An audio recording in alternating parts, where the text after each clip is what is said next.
வீடியோவில் உங்களை சந்திப்பதில் மகிழ்ச்சி. நான் உங்கள் அன்சாரம் ஷியாம். இன்றைய வீடியோவில் நாங்கள் முக்கியமான ஒரு விஷயத்தை மீண்டும் பார்க்க போகிறோம். அதாவது எங்களுக்கு தெரியும் நோ ஒன் என்ற ஒரு சொல்லை நாங்கள் எவ்வாறு பாவிப்பது என்பதுதான். முகமது, நோ ஒன் என்ற ஒரு சொல்லை பாவிப்பது எவ்வாறு என்பதை பற்றித்தான் நாங்கள் இப்பொழுது பார்க்க போகிறோம்.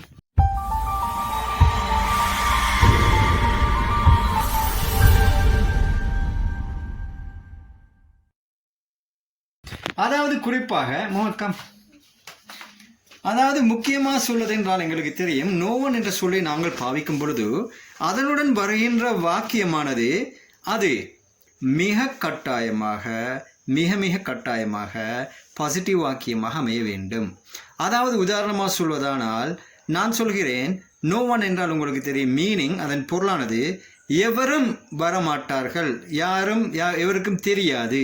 இவ்வாறு நோ ஒன் என்ற வார்த்தையை நீங்கள் நோ ஒன் அல்லது நோபடி என்ற வார்த்தையை நீங்கள் பாவிக்கும் பொழுது அதன் அர்த்தமானது முழு வாக்கியத்தையும், நோ ஒன் என்ற வாக்கியத்தை நீங்கள் பாவிக்கும் பொழுது அதன் முழு வாக்கியமும் எவ்வாறு அமையும் என்று கேட்டால் அது நெகட்டிவ் வடிவில், அதாவது முடியாது, இல்லை, வரமாட்டார்கள், இவ்வாறு போன்ற அர்த்தத்தை இது கொடுக்கக்கூடியதாக அமையும். ஓகே, அந்த வகையில் நான் உதாரணமாக உங்களுக்கு சொல்கிறேன்.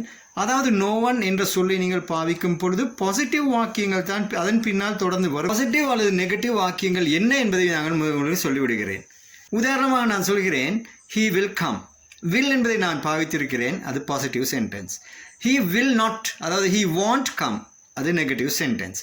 அதே மாதிரி இன்னொரு வசனத்தை நான் சொல்கிறேன் ஹீ கேன் என்ற வார்த்தையை நான் பாவிக்கிறேன். ஹீ கேன் ஸ்பீக், அவருக்கு பேச முடியும், அதாவது பாசிட்டிவ் வாக்கியமாக அது அமைகிறது. ஹி காண்ட் என்ற வார்த்தை பிரயோகத்தை நான் பாவிக்கிறேன். எனவே அவரால் பேச முடியாது என்ற வாக்கியத்தை பாவிக்கிறேன். இங்கே கேன் பாசிட்டிவ், காண்ட் நெகட்டிவ். அதே நேரம் ஹி கேம், அவன் வந்தான், அவன் வரவில்லை என்று சொல்லும் பொழுது ஹி டிடன்ட், அதாவது டிடும் நாட்டையும் நான் நினைத்து நெகட்டிவ் வாக்கியமாக அமைக்கிறேன். எனவே ஹீ டிடன்ட் என்ற சொல்லை நாங்கள் பாவிக்கும் பொழுது அது நெகட்டிவ் வாக்கியமாக மாறுகிறது இங்கே. எனவே நாங்கள் முக்கியமாக குறிப்பாக ஞாபகம் வைத்துக் கொள்ள வேண்டும், நாங்கள் நோ ஒன் என்ற சொல்லை நாங்கள் உபயோகிக்கும் பொழுது அதனோடு வருகின்ற அதற்குரிய வாக்கியமானது அது பாசிட்டிவ் வடிவிலே அமைய வேண்டும், நெகட்டிவ் வடிவில் அல்ல. உதாரணமாக நான் அதற்கு உதாரணங்கள் நான் கூறிவிடுகிறேன். எவருக்கும் பேச முடியாது என்பது நெகட்டிவ் வாக்கியமாக இருந்தாலும் கூட எவருக்கும் என்ற சொல்லை நாங்கள் நோ ஒன் என்று பாவிக்கும் பொழுது நோ ஒன் என்று பாவித்து விட்டோம். இங்கே நோ என்ற சொல் நாங்களே உபயோகித்து விட்டோம். எனவே பின்னால், அதாவது இவருக்கும் பேச முடியாது என்பதற்குரிய காண்ட் என்ற சொல்லில் கண்ணும் நொட்டும் இணைந்து இருக்கிறது. எனவே நொட்டை நாங்கள் அகற்றிவிட்டால் ஏற்கனவே நாங்கள் நோ ஒன்று உபயோகித்திருக்கிறபடியால் பின்னால் வரக்கூடிய கேன் நாட், அதாவது காண்டில் இருக்கும் நொட்டை நாங்கள் அகற்றிவிட வேண்டும். எனவே நோ ஒன் கேன் ஸ்பீக் என்று வரும்.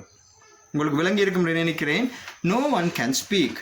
அதே நேரம் எவருக்கும் புரிந்து கொள்ள முடியாது, நோ ஒன் என்ற நோ என்ற சொல்லை நாங்கள் பாவித்து விட்டோம். எனவே காண்ட் என்ற சொல்லை நாங்கள் பாவிக்கும் பொழுது புரிந்து கொள்ள முடியாது, நோ ஒன் காண்ட் அண்டர்ஸ்டாண்ட் என்றால் பிழையாகிவிடும். எனவே காண்ட் என்பதில் உள்ள நொட்டை நாங்கள் அகற்றிவிட்டு கேன் என்பதை நாங்கள் உபயோகிக்க வேண்டும். எனவே எவ்வாறு வரும் என்று கேட்டால் நோ ஒன் கேன், காண்ட் அல்ல, நோ ஒன் கேன் அண்டர்ஸ்டாண்ட். எவருக்கும் விளையாட முடியாது, நோ ஒன் காண்ட் அல்ல, நோ ஒன் கேன் பிளே. எவருக்கும் உதவி செய்ய முடியாது, நோ ஒன் காண்ட் அல்ல, நோ ஒன் கேன் என்று வர வேண்டும், நோ ஒன் கேன் ஹெல்ப்.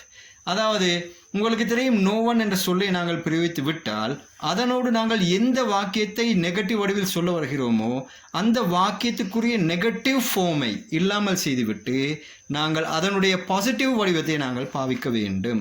உதாரணமாக அவர் வர மாட்டார் என்றால் எங்களுக்கு தெரியும் எவரும் வர மாட்டார்கள் என்றால் எங்களுக்கு தெரியும். வில் என்றால் வருவார்கள் என்பதை குறிக்கும். அதன் நெகட்டிவ் ஃபார்மானது மாட்டார்கள், வோன்ட் என்று வர வேண்டும். ஆனால் நாங்கள் நோ ஒன் என்ற சொல்லை பாவிக்கும் பொழுது அதனுடன் வரக்கூடிய வோன்ட், வில் நாட் என்ற அந்த சொல்லில் இருக்கக்கூடிய நொட்டை நாங்கள் அகற்றிவிட்டு வில் என்ற வார்த்தை பிரயோகமே மிஞ்சும். எனவே எவ்வாறு வரும்? நோ ஒன் வில் கம் என்றே வர வேண்டும். நோ ஒன் வாண்ட் கம் என்று போட்டால் ஆங்கிலத்தில் பிழையான அர்த்தத்தை நீங்கள் வெளிப்படுத்தி விட்டீர்கள் என்பது பொருளாகும். எனவே முக்கியமாக நோ ஒன் எவரும் வரவில்லை இறந்த காலத்திலே இல்லை என்று சொல்லி நான் பாவிக்கிறேன். எனவே இல்லை என்றால் இறந்த காலத்திலே இல்லை என்று சொல்லும் பொழுது, வரவில்லை என்று சொல்லும் பொழுது டிட் நாட் என்று சொல் வரும். ஆனால் இங்கே நாங்கள் டிட் நாட்டை பாவிக்கவில்லை. எனவே என்ன செய்தோம் என்று கேட்டால், he didn't come என்றால் அவர் வந்தார் என்ற பாசிட்டிவ் வடிவிலே நாங்கள் மாற்றி கேம் என்ற சொல்லை பாவிக்க வேண்டும். எனவே no one எவரும் வரவில்லை என்றால் no one didn't come அல்ல, எனவே பிழையாகிவிடும்.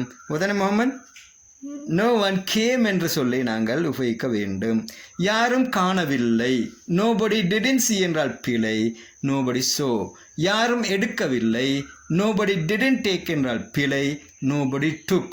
யாரும் சாப்பிடவில்லை, nobody didn't eat என்றால் பிழை, nobody ate. இறந்த காலங்களிலே இறந்த கால வினைச்சொல் வடிவத்தை நாங்கள் பாவித்தால், ஆகவே எங்களுக்கு மிக இலகுவாக no one என்ற வார்த்தை பிரயோகத்தோடு ஒரு நெகட்டிவ் வசனத்தை உருவாக்கிவிட முடியும். no one என்றால் நெகட்டிவ், அதாவது எதிர்மறை வாக்கியங்களை நாங்கள் சொல்லும் பொழுது நாங்கள் என்ன செய்கிறோம்? எவரும் வரவில்லை, சொல்லவில்லை, காணவில்லை, எடுக்கவில்லை, அனுப்பவில்லை, எவருமே உதவி செய்யவில்லை. nobody helped, ed என்ற helped என்றதை பாய்க்க வேண்டும். எனவே nobody didn't help என்றால் பிழையாகும். nobody can't do என்றால் பிழையாகும். nobody can't do என்பது can do ஆக மாறும். எனவே nobody can do எவருக்கும் செய்ய முடியாது, nobody can't do என்றால் பிழையாகும். nobody can speak எவருக்கும் பேச முடியாது, இதனை nobody can't speak என்றால் பிழையாகிவிடும். எனவே nobody அல்லது no one என்ற சொல்லோடு நீங்கள் ஒரு வாக்கியத்தை அமைக்கும் பொழுது பாசிட்டிவ் வடிவிலே அந்த வாக்கியம் அமைய வேண்டும். ஆனாலும் நோபடி அல்லது நோ ஒன் என்ற வார்த்தை பிரயோகத்தை நீங்கள் உபயோகிப்பதன் காரணமாக அந்த முழு வாக்கியமும் நெகட்டிவ், அதாவது எதிர்மறை வாக்கியமாக அமைந்துவிடும். No one can go, no one can speak, no one can believe, no one can do, இவ்வாறே அமைய வேண்டும்.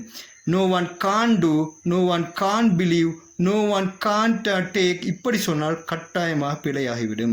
இதே போல தான் நோ ஒன் வில் கம், எவரும் வர மாட்டார்கள் எதிர்காலத்திலே. நோ ஒன் வில் ஃபெயில், எவரும் ஃபெயில் பண்ண மாட்டார்கள். நோ ஒன் வில் ஹெல்ப், எவரும் உதவி செய்ய மாட்டார்கள். No one will go to Kandy, எவரும் கண்டிக்கு செல்ல மாட்டார்கள். நோ ஒன் வில் டிஸ்டர்ப், எவரும் டிஸ்டர்ப் பண்ண மாட்டார்கள்.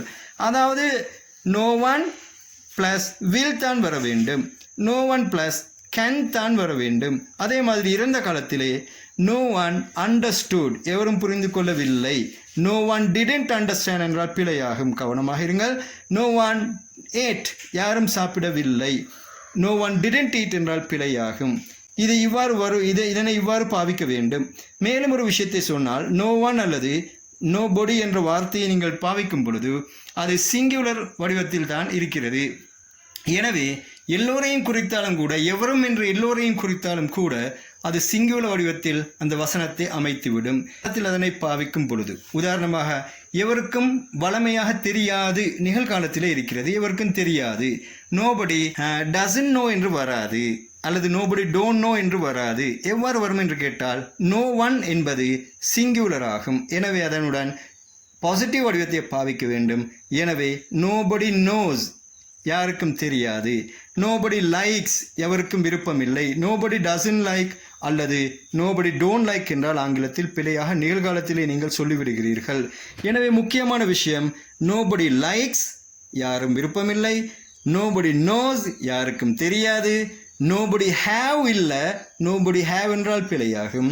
எனவே நிகழ்காலத்திலும் எவரிடமும் இல்லை என்று நீங்கள் சொல்ல வேண்டுமானால் நோபடி ஹேவ் என்பது பிழையாகும்.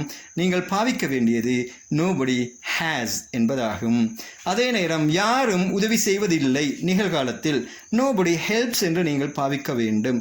Nobody don't help, nobody doesn't help என்று நீங்கள் பாவித்து விடவே வேண்டாம். எனவே நோபடி என்ற சொல்லோடு நீங்கள் நிகழ்காலத்தில் எவ்வாறு பாவிக்க வேண்டும், இறந்த காலத்தில் எவ்வாறு பாவிக்க வேண்டும், அதே போல் எதிர்காலத்தில் எவ்வாறு பாவிக்க வேண்டும் என்ற விடயத்தை நீங்கள் இன்று பார்த்தீர்கள். மிகவும் தெளிவாக உங்களுக்கு விளங்கி இருக்கும் என்று நினைக்கிறேன். நோபடி என்ற அல்லது நோ ஒன் என்ற சொல்லுடன் நீங்கள் எப்பொழுதும் ஒரு பாசிட்டிவ் ஃபார்மில் இருக்கக்கூடிய, அதாவது நேர்மறையில் இருக்கக்கூடிய வாக்கியங்களை மாத்திரமே பாவிக்க வேண்டும். எனவே இது சம்பந்தமான உங்களுக்கு ஏதாவது கேள்விகள் இருந்தால் கட்டாயம் கீழே காமெண்டில் பதிவிடுங்கள். அதே நேரம் இந்த வீடியோ பற்றி உங்கள் கருத்துக்களை தெரிவியுங்கள். மேலும் ஒரு விஷயம், இந்த வீடியோ உங்களுக்கு பிடித்திருந்தால் நிச்சயமாக லைக் பண்ண மறக்க வேண்டாம். இதுவரை நீங்கள் எங்கள் சேனலை சப்ஸ்கிரைப் பண்ணியிருக்காவிட்டால் மிக கட்டாயம் சப்ஸ்கிரைப் பண்ணிக்கொள்ளுங்கள். மீண்டும் ஒரு வீடியோவில் சந்திப்போம். அதுவரை நானும் முகம்மது மீண்டும் ஒரு வீடியோவில் சந்திப்போம். அதுவரை உங்கள் அன்சார் எம்ஷியா.